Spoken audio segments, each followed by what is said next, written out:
San Sergio de Radonés y el espiritualismo ruso. Capítulo 1. Inciso B. Santos Cirilo y Metodio. A los dos hermanos, Constantino, Cirilo y Metodio, iba a incumbir la gran tarea de evangelizar a los pueblos eslavos, iniciándolos en la cultura cristiana. Los santos Cirilo y Metodio, hijos del gobernador griego de Salónica, nacieron hacia el año 827. Toda la región que rodeaba la ciudad en la que transcurrió su infancia se hallaba poblada por eslavos, y por los dos hermanos conocían perfectamente el idioma hablado en su provincia. Recibieron una educación brillante en Constantinopla, pero pronto abandonaron el mundo. Metodio desempeñó durante algún tiempo un cargo administrativo importante, y luego se alejó, retirándose al monte Olimpo. Constantino abandonó la capital para retirarse a un monasterio en las orillas del Mar Negro. Llevado a pesar suyo a Constantinopla, llegó a ser profesor de la Academia Patriarcal y bibliotecario de Santa Sofía. Teólogo eminente y orador de gran talento, tomó parte en la controversia con el patriarca iconoclasta Anio.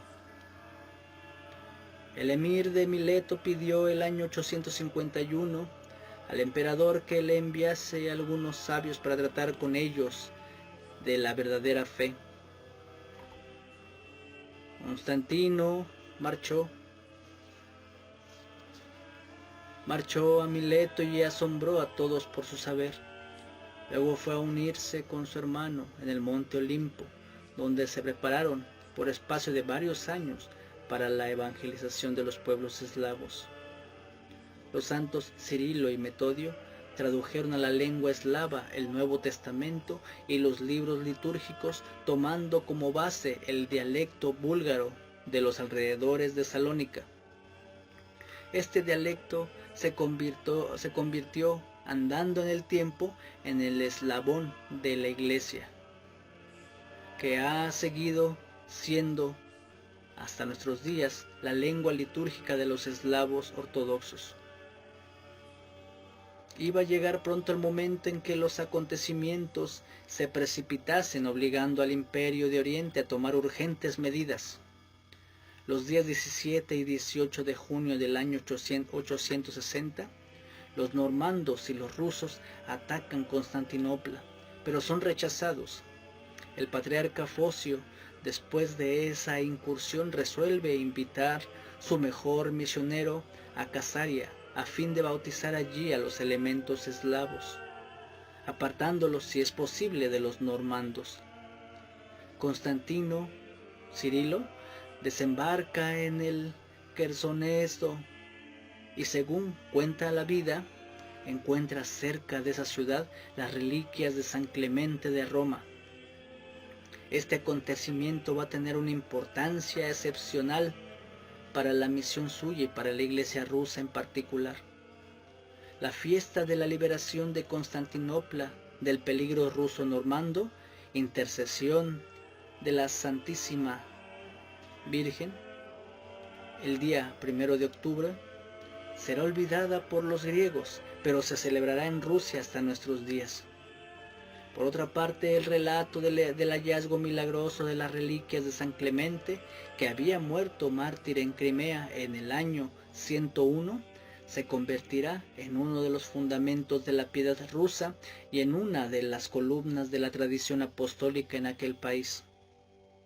La misión de San Cirilo con los casares, pueblo del Asia Menor, que descendía probablemente de los hititas del Antiguo Testamento y convertido más adelante al judaísmo, no obtuvo resultados directos.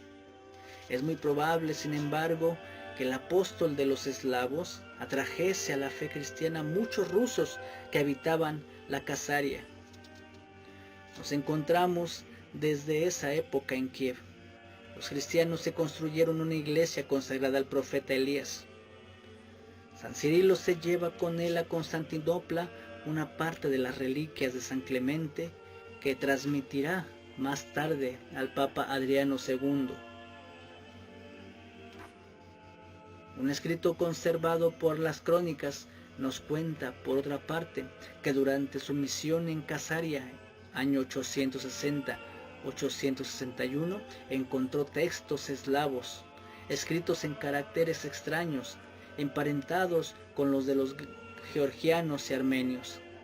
Esos caracteres son conocidos con el nombre de alfabeto glagolítico. San Cirilo los sustituyó por otro alfabeto mucho más sencillo, admirablemente adaptado a los sonidos eslavos y que tiene por base las letras griegas. Le agregó la letra V y las 4 silabantes. Este alfabeto es conocido con el nombre de cirílico. Tardó poco en sustituir al glagólico que había penetrado en Bulgaria con las influencias orientales en el momento de la expansión de los cátaros, bogomilos, y que fue empleado como alfabeto secreto por los herejes y por los eslavos de jurisdicción romana para sus oficios en las lenguas del país. El alfabeto cirílico se utiliza hasta nuestros días en Rusia, Bulgaria y Serbia. Hasta el siglo XVIII fue empleado en Moldavia y Valaquia. El año 862, los dos hermanos misioneros marchan a evangelizar a los búlgaros. El príncipe de estos, Boris, es bautizado, lo mismo que todo su pueblo. El año 864, los santos Cirilo y Metodio, por invitación del príncipe Rostislav, marchan a Moravia. La traducción de las Sagradas Escrituras y de los libros litúrgicos al idioma eslavo tendrá una doble importancia. Por un lado, servirá de testimonio del sentido que los teólogos griegos del siglo IX daban a ciertos términos teológicos por la elección de los vocablos eslavos correspondientes. Por otra parte, su influencia puramente misional fue considerable. Se eligió para el vocablo católico católicos, la palabra eslava servoni, conciliatorio, que une a todos, y el vocablo griego charis, gracia, o charis, fue traducido por blagodatate, don del bien. Estas traducciones de los términos teológicos griegos desempeñarán un papel muy importante en el desarrollo de la teología y del espiritualismo eslavo y ruso en particular, así como la traducción del término charis por gracia, ejercerá influencia determinante sobre la teología y el espiritualismo occidentales. La misión de los santos Cirilo y Metodio en Moravia, Panonia, fijará para los siglos siguientes las relaciones entre los pueblos germánicos y eslavos y servirá de punto de partida a la pugna de los dos movimientos misioneros, el de Roma y el de Constantinopla. En fin, la formación de un poderoso reino cristiano búlgaro, colocado entre las dos capitales del antiguo imperio romano y decidido a conquistar su independencia religiosa, será decisiva un siglo más tarde para la cristianización de Rusia. Carlomagno señaló desde el año 805 por el capitulario de Tionoville la frontera oeste de la expansión eslava en la Europa central. Esta frontera pasa por Hamburgo, Magdeburgo, Erfurt y Ratisbona y baja hacia el mar Adriático. Pero el Drag Nanhosten de los pueblos germánicos no puede detenerse en esa línea imaginaria.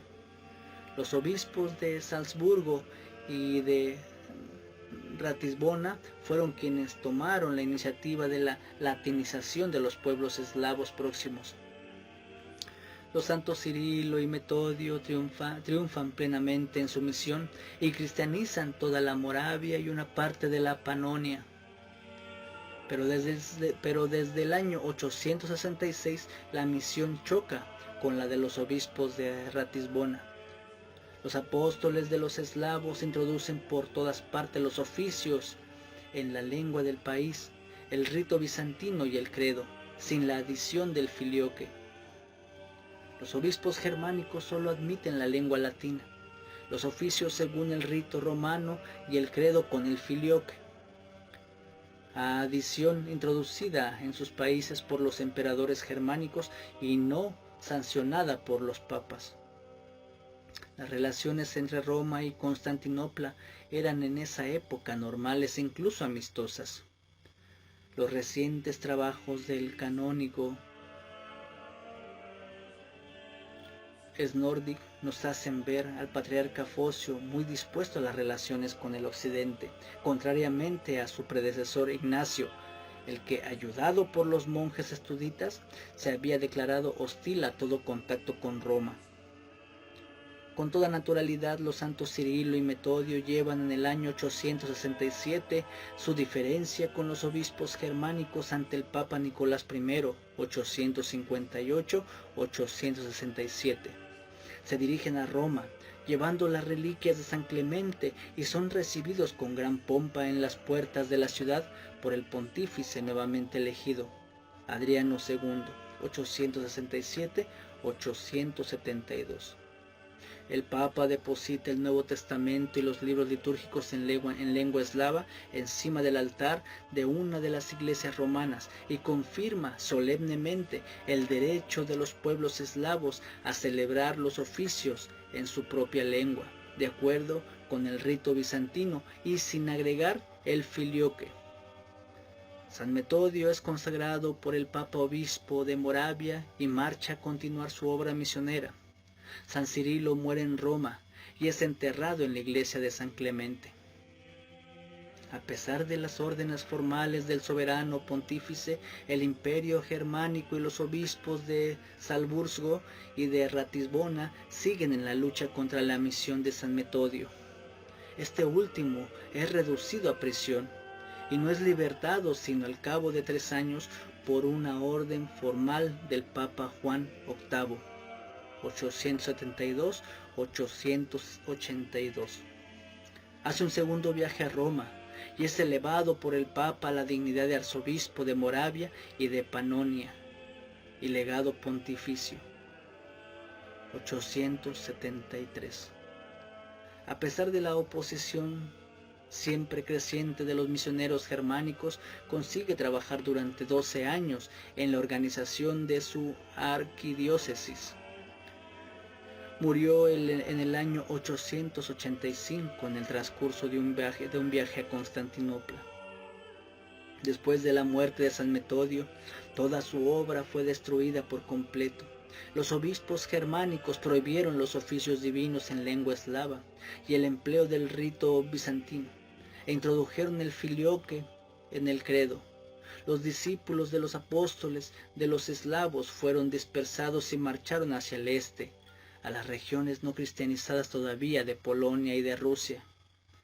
2 años más tarde, el papado entra en un periodo muy difícil caracterizado por los historiadores católicos con la frase de la Iglesia en manos de los laicos.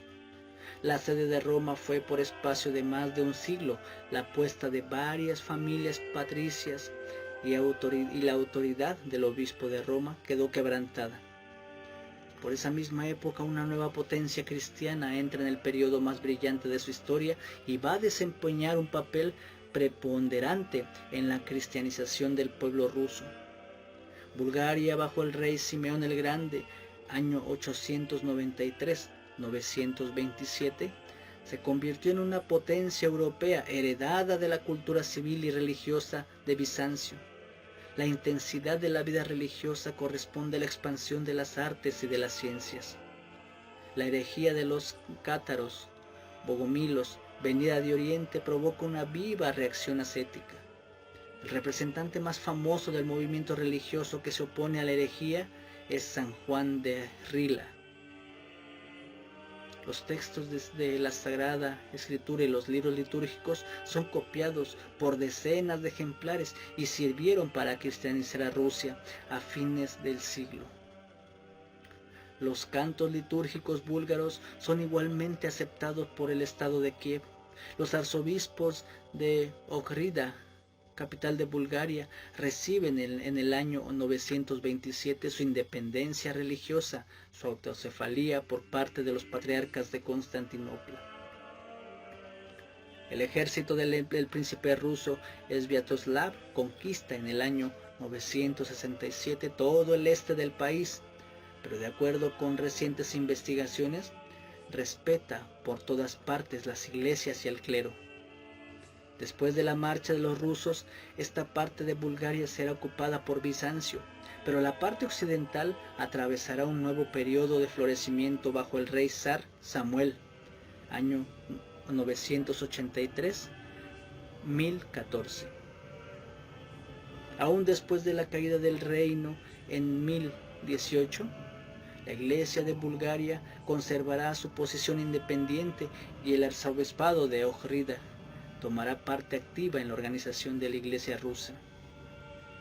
¿Quiénes son pues los padrinos cristianos del pueblo ruso que en vísperas de su conversión se ha constituido en un estado poderoso? Las primeras infiltraciones cristianas llegan por el Cáucaso, en el que se encuentran dos iglesias muy antiguas, la de Armenia, fundada hacia el año 300, y la de Georgia, fundada en el año 325. Las influencias llegadas por el Cáucaso se harán sentir, sobre todo en el dominio del arte. La influencia bizantina directa que pasa por Crimea y las colonias griegas del Mar Negro es bastante limitada. No llegará a ser preponderante sino a mediados del siglo XI. La de Bulgaria, por el contrario, será decisiva. Por una parte, la ocupación rusa abre el camino a los intercambios económicos que pronto se convierten en intercambios culturales y religiosos. Por otra parte, es cosa completamente natural que los cristianos rusos se vuelvan hacia un país en el que pueden encontrar libros santos y textos litúrgicos en lengua eslava. Las relaciones con el occidente son más bien difíciles. Después de la dispersión de la misión de San Metodio, algunos misioneros llegan a las provincias del oeste de Rusia, Volinia, Podolia y quizá a Smolensk. Se han visto perseguidos por su apogeo al rito bizantino y al culto en lengua eslava y se oponen a toda relación con el occidente, tanto desde el punto de vista nacional como del religioso. Otros países eslavos sufrieron más o menos la misma suerte que Moravia.